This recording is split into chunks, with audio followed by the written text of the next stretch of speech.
Hello, welcome to the channel. Today, I'm going to be reading You Have the Wrong House. Chapter 5 to hopefully 10. I mean, chapter 7 to hopefully 10. Each chapter is quite long, so it's gonna take a while. Originally, her shift ends at 6 p.m., but today was different. Yuri closed the shop instead of Gilbert. It was dusk and completely dark. Yuri walked through the quiet street, feeling the distinctive joy of the night. Thump, heavy footsteps. Then at some point, it felt a sense of urgency, like someone was following me. I glanced sideways. I don't think it's a coincidence, but I'll follow them just in case. It's like the guy I just met. What should I do? Yuri agonized for a moment, but soon the idea seemed annoying, and I decided not to do that. I was a little tired today because I left work late, so I didn't want to deal with anyone. She deliberately stepped into a strange alleyway. A moment later, the same footsteps that followed her approach, Yuri shot out the thread as soon as the man entered the alley. Whoa! Wrapping the thread around his neck like a snare, the man fainted. Yuri shoved his body into a garbage dump. It was a bonus to stop him from making any noise. I'll deal with you tomorrow. I don't feel like it right now. Ruby red eyes shone alone in the dark alley.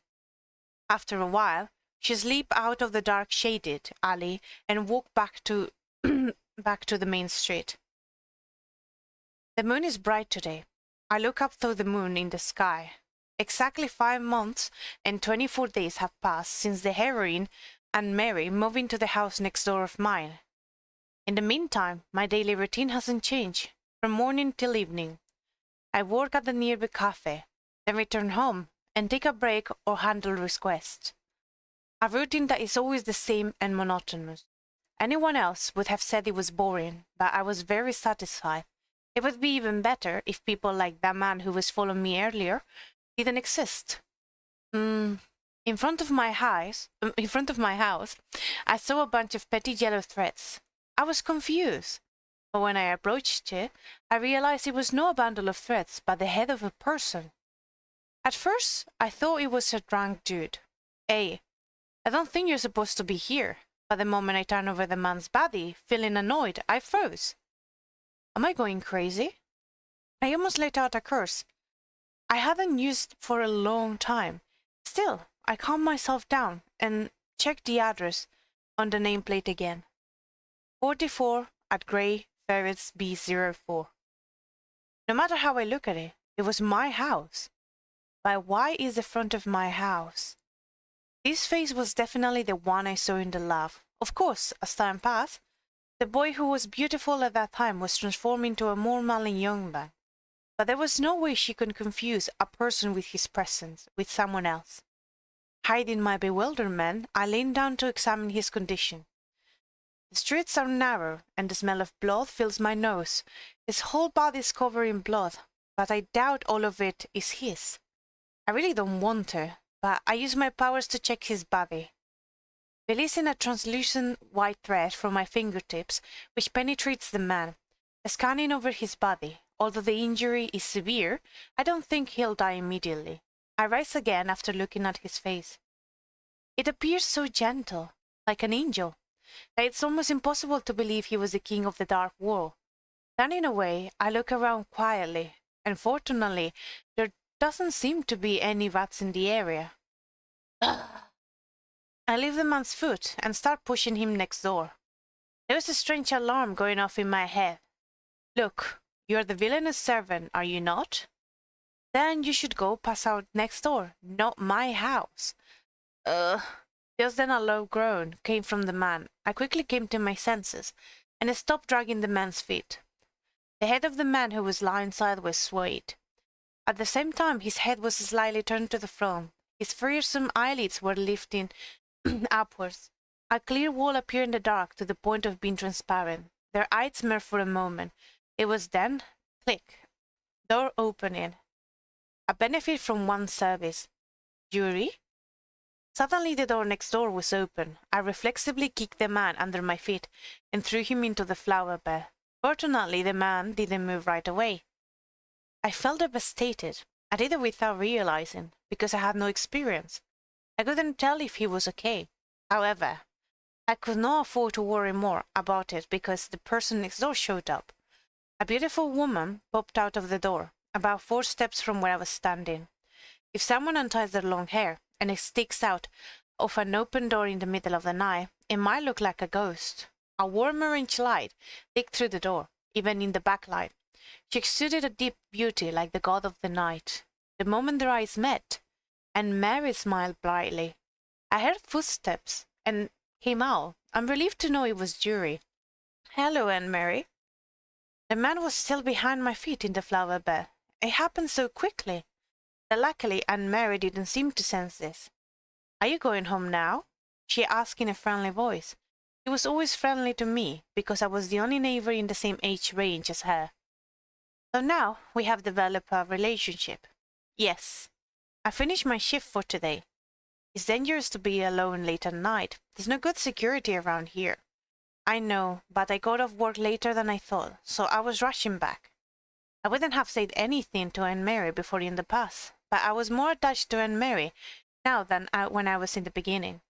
Be more careful, Anne Mary. I might not have been me here right now, but the footsteps sounded like Jury's. Someone could have deliberately imitated my footsteps. Is there anyone who would do that? And Mary gave me a strange look. There was a small chance whether anyone would do such a thing on purpose, or if such a thing could be possible. But either way, it was possible. But I'll be careful from now on. Thank you for your concern. And Mary said with a smile. But I was a little bit skeptical when she said that. According to the events in the novel, the heroine was never safe even if she stayed inside of her house.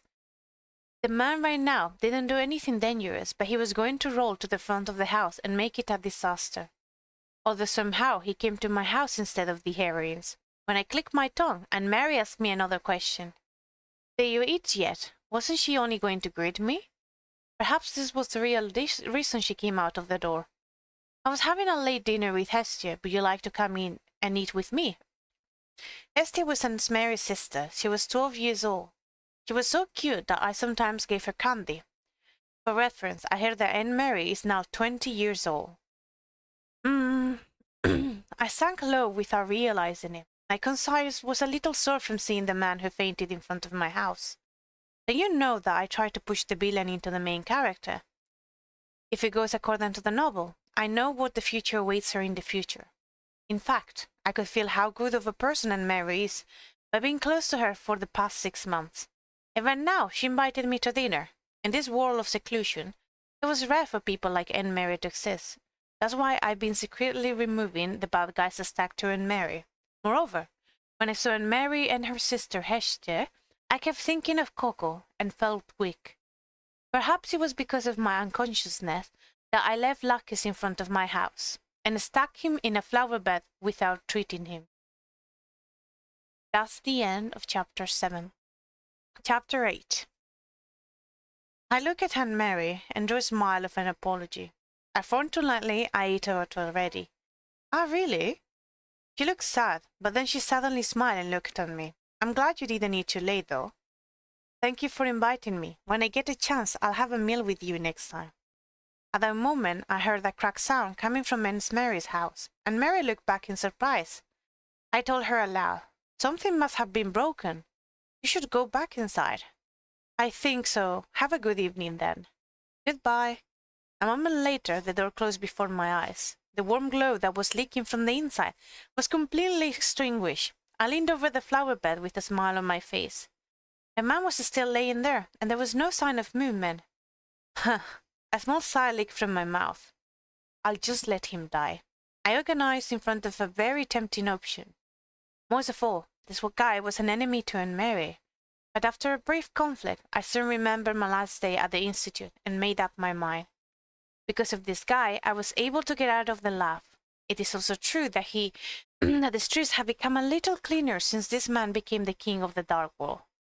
In addition, I was supposed to do a good thing after finishing a request. Unfortunately, after finishing the request early this morning, I was busy all day long and couldn't do a good deed like I usually did when I finish a request. However, it wasn't something that I had to do, but it felt like a strange thing to skip.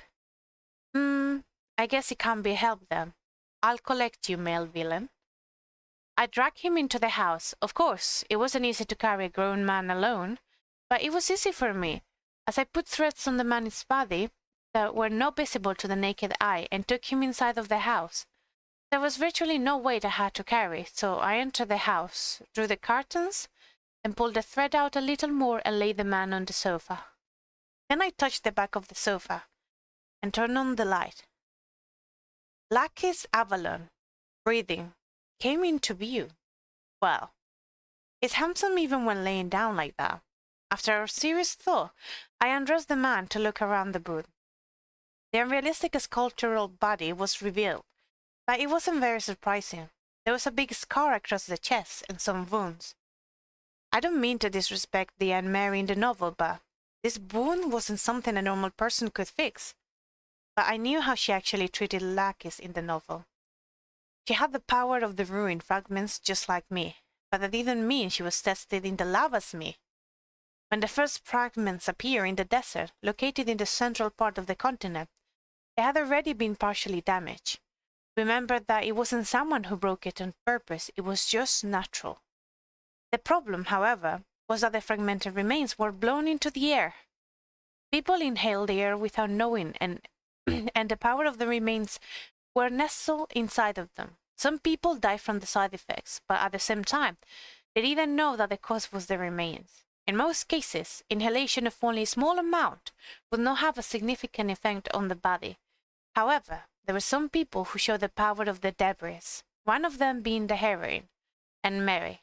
For her, she obtained the power of feeling and was using it to treat patients unintentionally.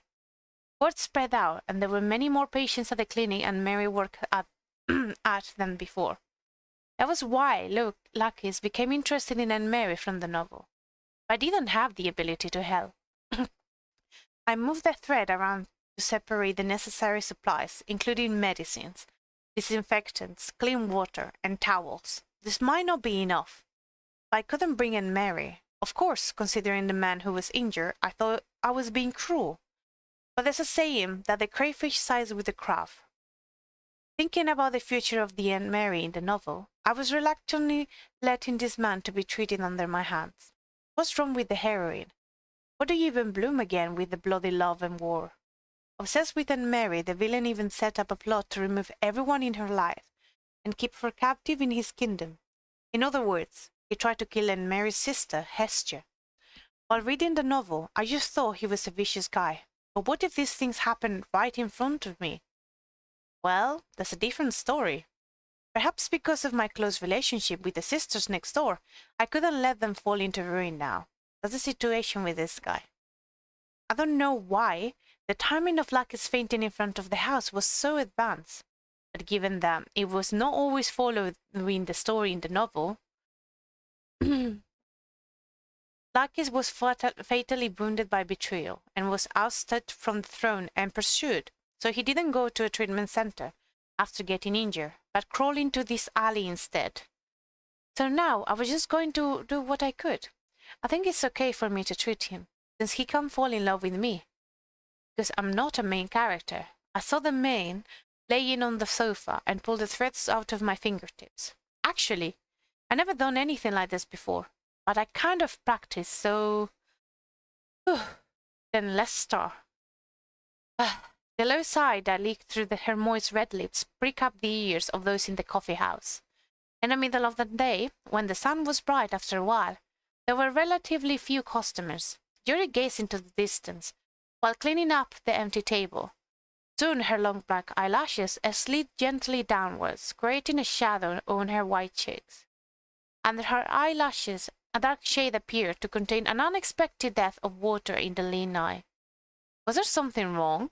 The thoughts of the people at the cafe house. Yuri was a bit strange today.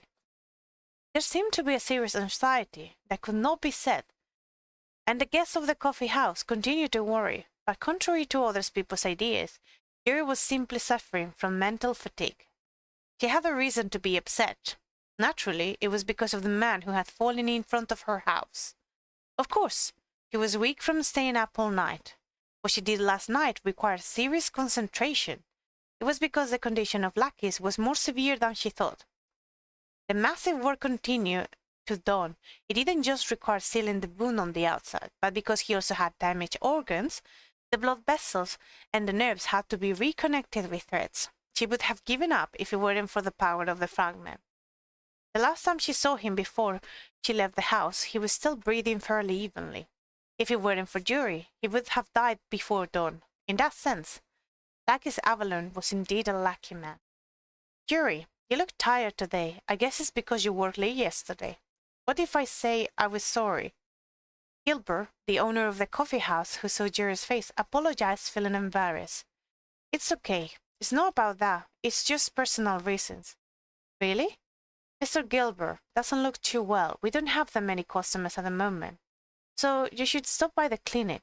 Gilbert, who left the shop early yesterday because he was sick, looked in a bad shape again today. In the end, he left the clinic across the street saying, I'll take a short trip to the clinic after all. Only. Yuri. After a while, I saw someone familiar running towards me. It was Aunt Mary, Yuri's neighbor, who was approaching with a bright glow. As she ran across, her transparent silver hair flew into her eyes. I thought it looked like a magnet, and it was an interesting sight every time I saw it. Hello, Aunt Mary. I came here because Mr. Gilbert said he wanted to be alone. It's just a break. Just as Yuri, from the coffee house, who was famous on the Ferris Street, and Mary from the treatment center was also famous. If Yuri was like a starry night, then Aunt Mary was like a sky in the morning. That's the end of chapter 8. Chapter 9. Come here and sit down. Would you like some coffee? I was to have a cup. Yes, I love to. As the two girls sat opposite to each other, the gazes of the people around couldn't help but be fixed on them. However, both Yuri and Mary were used to having people's eyes on them, so they continued what they were doing without paying the slightest attention. Oh, and here you go. This is what you asked me for this morning. The paper bag that Aunt Mary handed over contained medicines from the clinic.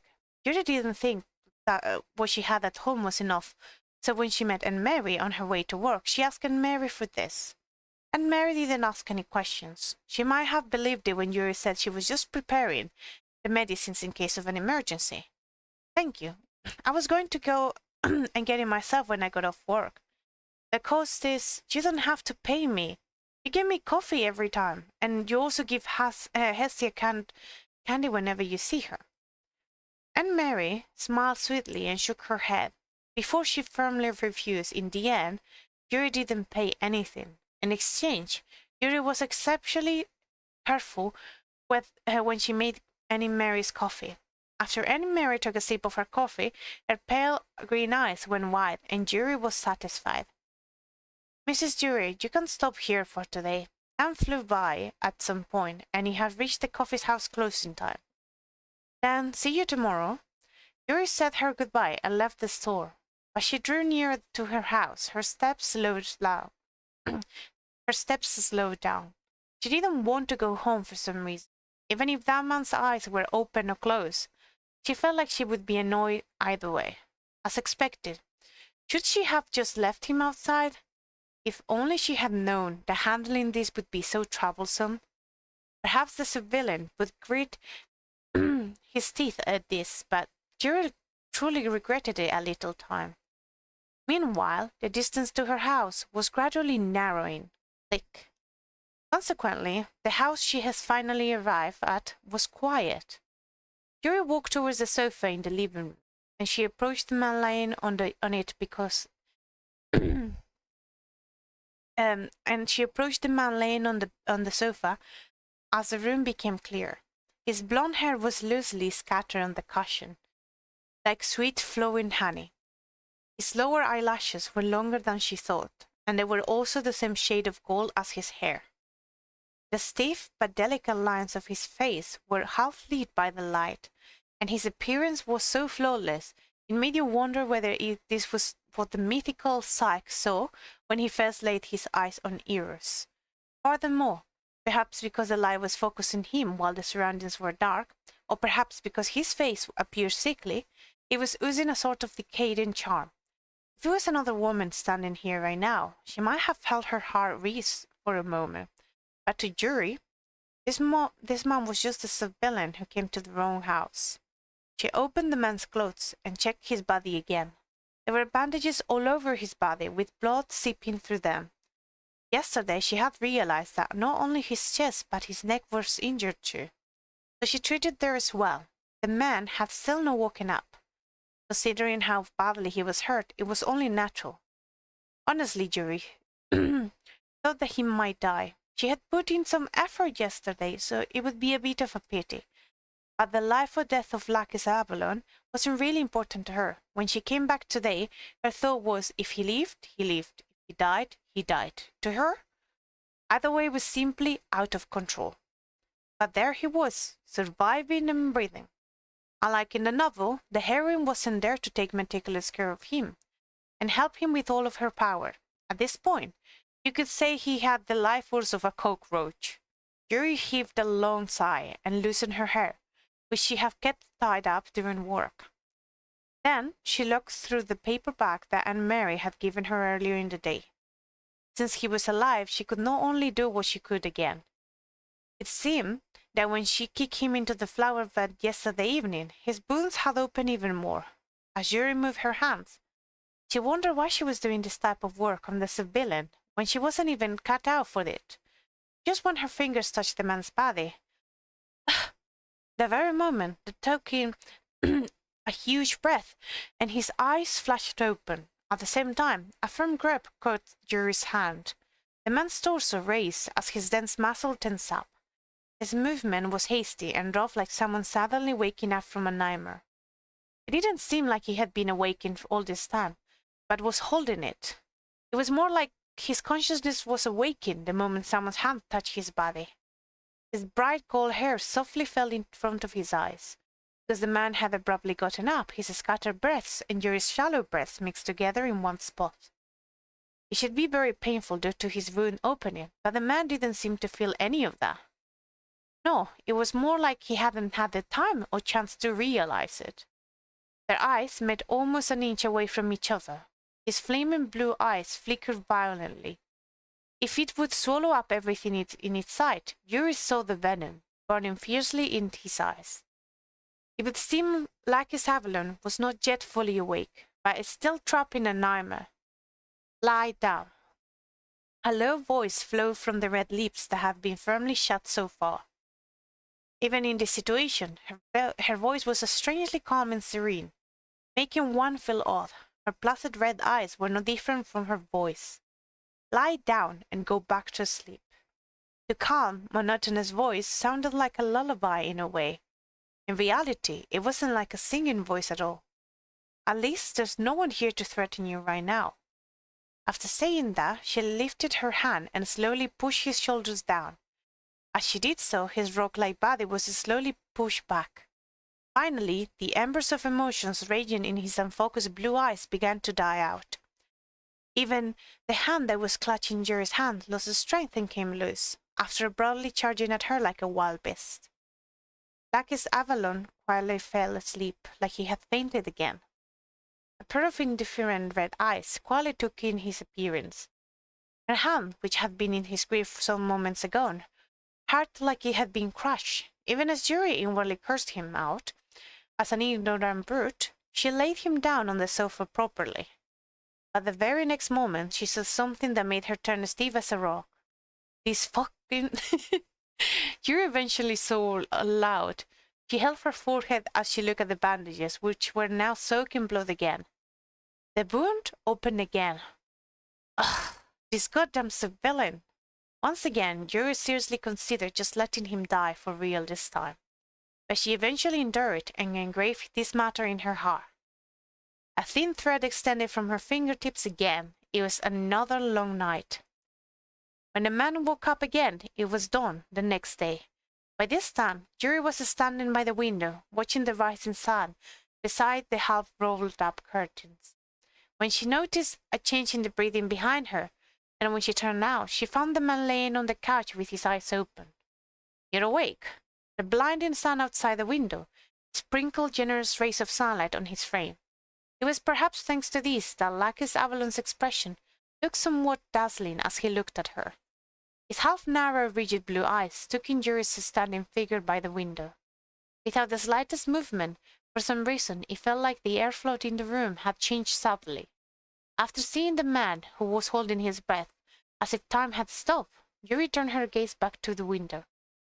"Is the sunlight too strong for someone who just woke up?" Shush! A fair hand stretched out and pulled down the curtain, blocking off the sunlight coming from the window. Thankfully, the light that lit up the house stayed on overnight, so it didn't fall into complete darkness. "How do you feel?" The same tranquil voice that previously had filled the night had filled the room at night. Yuri moved away from the window and walked a little closer to Lakis, but she stopped at a reasonable distance away. Although he was currently severely injured, it was a man who was the king of the underworld until just recently. There was no harm in simply being careful.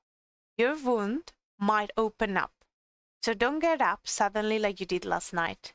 Because of how quiet her voice was, it sounded like an advice. But it was actually a warning. If Lakis were to move carelessly again, and his wound opened, she didn't plan on treating him again. "You want me to do that lover's work a third time?" "I won't. I can't." Fortunately, he seemed to have understood what she was saying. I didn't get up carelessly like he did yesterday, but for an instant, when their eyes met, confusion flashed through his eyes. That's the end of chapter 9. Finally, the last chapter. Chapter 10. The piercing gaze scanned the surroundings silently as if he was trying to grasp the situation, and it was blown into the face of the person in front of him again. "Why am I?" A loud voice reflexively broke out of Lakin's open mouth. However, his words failed to come to an end and were cut off with a low groan. It was difficult to move due to his neck injury. The man's hat lifted up, feeling his bandaged neck. After that, he looked down to see the bandages were wrapped around his entire body. He looked up again. He seemed to have realized that Yuri had cured him. Yuri opened her mouth when she saw Lakis. "I don't know if you remember, but you were injured 2 nights ago and was lying in front of my house, so I brought you inside and treated you.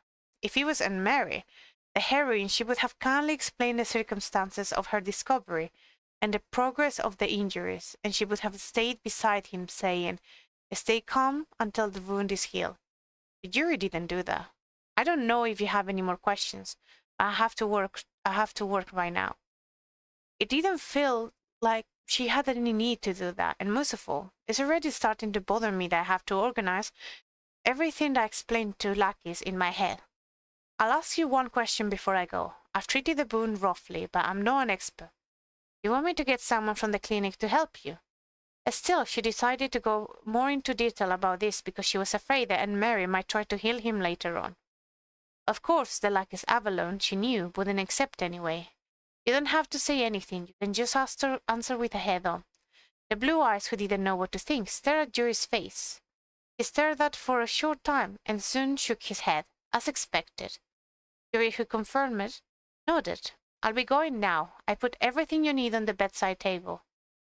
So use it as you like. If you want to get some more sleep, you're welcome to. If you want to go outside, I don't mind." The last word meant that he could leave without saying anything if he wanted to.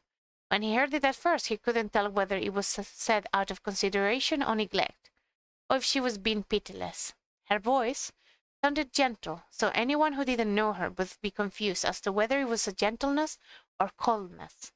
While Yuri was speaking, Lakis just watched her with an inscrutable eye. Yuri then left the house with his gaze on her back. In fact, as a matter of common sense, it was impossible to leave such an injured person alone at home. Of course, Yuri knew that. However, he has long been a person who would not follow that common sense. Yuri walked towards the street where the coffee house was located, but she didn't go to the coffee house. but to a remote alley. In fact, she didn't have to leave the house so early.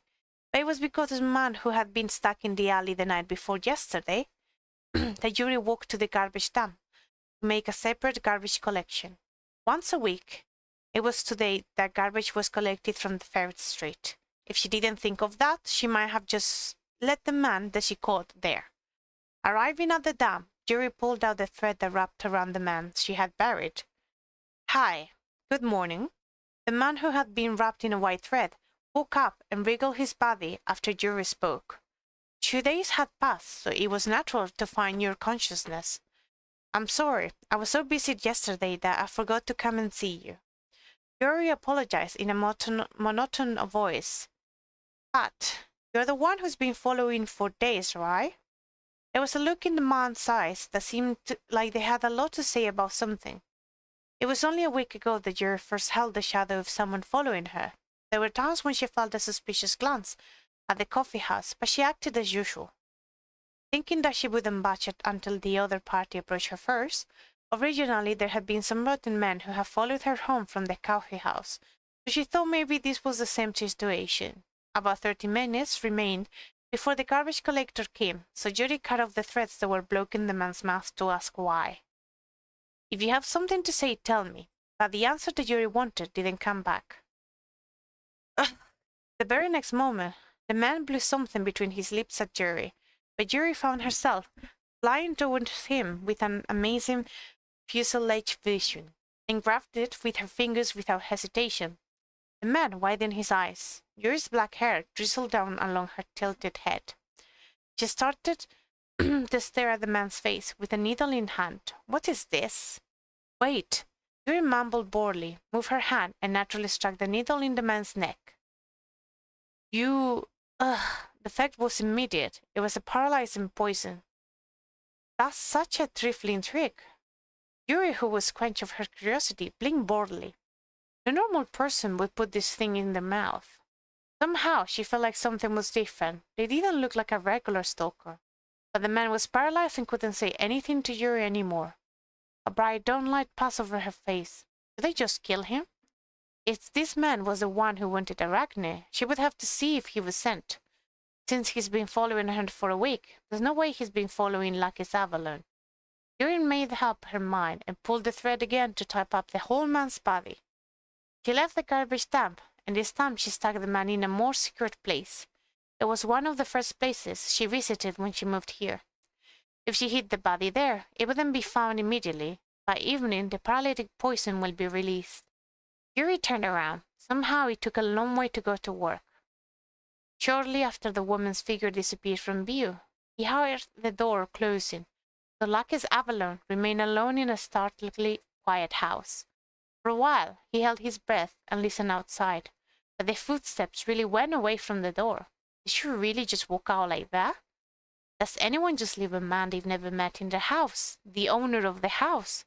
He tried to figure out the situation for a while. However, no matter how much he thought about it, the reality that he faced now lacked common sense. As I look over, all the things on the table next to me were in sight. It included items such as medical supplies, towels, and other items such as water to quench your thirst, and bread to fill your stomach. Of course, it was too much for a patient like Lakis to eat something like that. It looked strange, recalling the woman who left without hesitation, saying, I have to go to work right now. How did I come to this place? Lakis regained his spirit and began to reflect on his action. Hey, Lakis! Just then, there was a jingle in his head. As soon as he heard it, the reality which seemed to be reaching the air a moment ago immediately gained gravity and sank down heavily. Are you alive? Lakis Blue's eyes were squinted. The voice was barely heard again after a life and death interval, but the feeling of boredom was much greater than the sense of paranoia. As usual. A somewhat harsh answer came from Lakis. If you want to bark, bark later. He had a neck injury, so it was difficult to speak, but he had no problem talking to the person in his head. There was loud swearing in Lakis' head for a while. You should say that to another person. During his unconsciousness, the voices were stronger than usual. That's the end of chapter 10. And that's everything for this novel for today. Bye bye.